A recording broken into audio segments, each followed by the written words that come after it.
Reading the Quran. This is the clear Quran, and it's the one that seems to be recommended the most. I also have the study Quran, which I think right now is probably too much for me, but in terms of just, I want to just read it and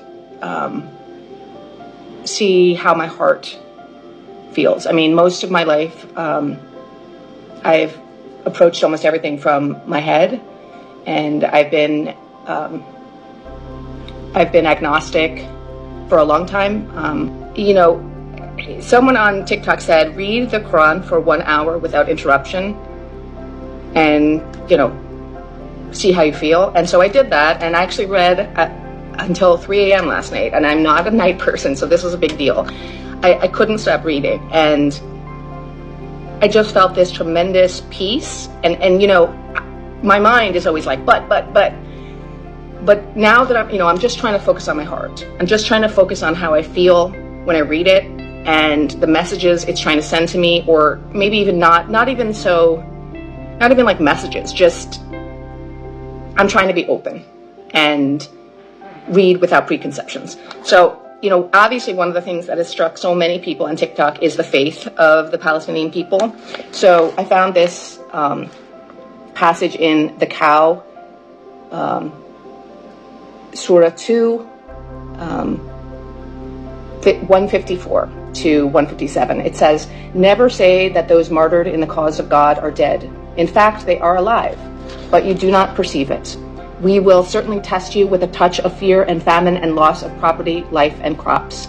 Give good news to those who patiently endure, who say, when struck by a disaster, surely to God we belong, and to him we will all return. They are the ones who will receive God's blessings and mercy, and it is they who are rightly guided." Outside of like all the other amazing things I'm reading in the Quran, that just, helped me understand a little bit how people who are being relentlessly bombed and attacked can have such faith.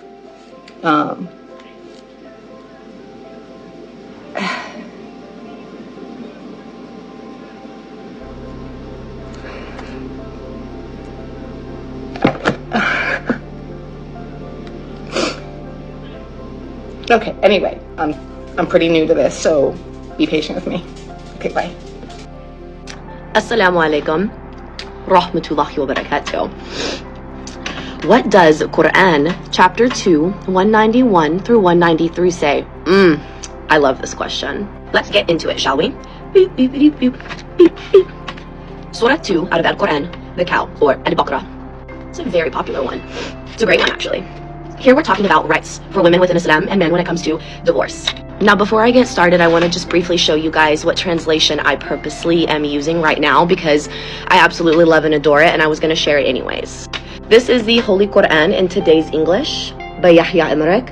I personally absolutely love and adore this book because the language and the verbiage used is so much more intentional, and it is such a great representation of the true meaning of what the Quran is saying in these ayats. I love it. Whenever you translate from Arabic to English, sometimes you can lose context, and sometimes they don't choose the best words to represent what it means.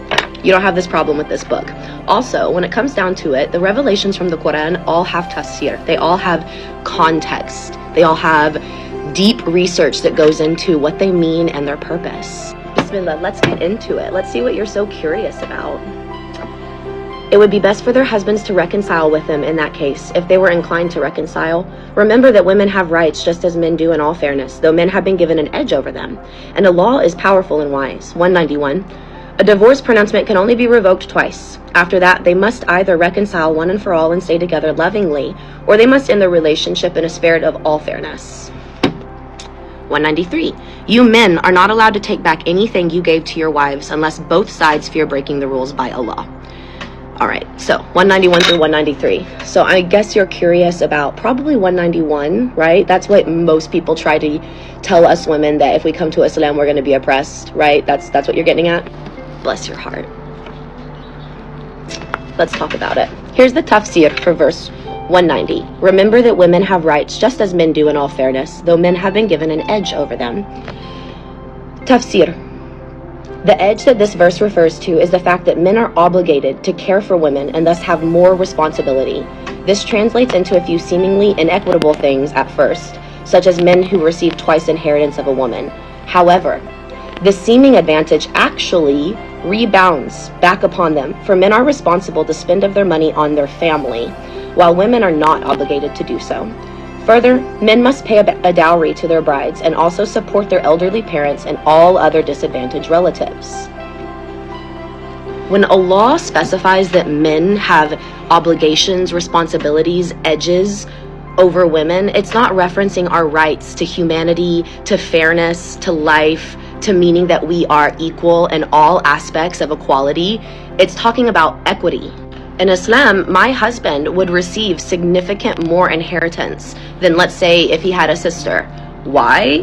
Because my husband is responsible to take the money that he receives and give it to his family and make sure that he is providing for his family. He is obligated to Allah for that. Whatever money that the woman receives, that is her money. She does with it what she wants. She does not have to do anything for a man or anyone else. So yeah, men have been given an edge. That edge is responsibility. It's additional obligations. It's to be uplifting and upholding women. That's what that edge is. So no, you cannot twist my religion. You cannot twist the words of Al-Qur'an to make me fear my religion or feel less about who I am within my religion. One thing I've noticed, and you've probably noticed it too, they say that a tree is known by its fruit. And I've noticed that the Palestinians bear such sweet fruit. And if there is a God, I believe that the Palestinians and Muslims are God's chosen people. I see evidence of God amongst them in their behavior, in their hearts, their compassion. They are truly beautiful people. And I spent 11 years in a conservative Christian church, and I never saw that kind of fruit. Nope, not even close. But they just display this godliness that makes it even worse, because forces of evil are committing acts of atrocities against these sweet people.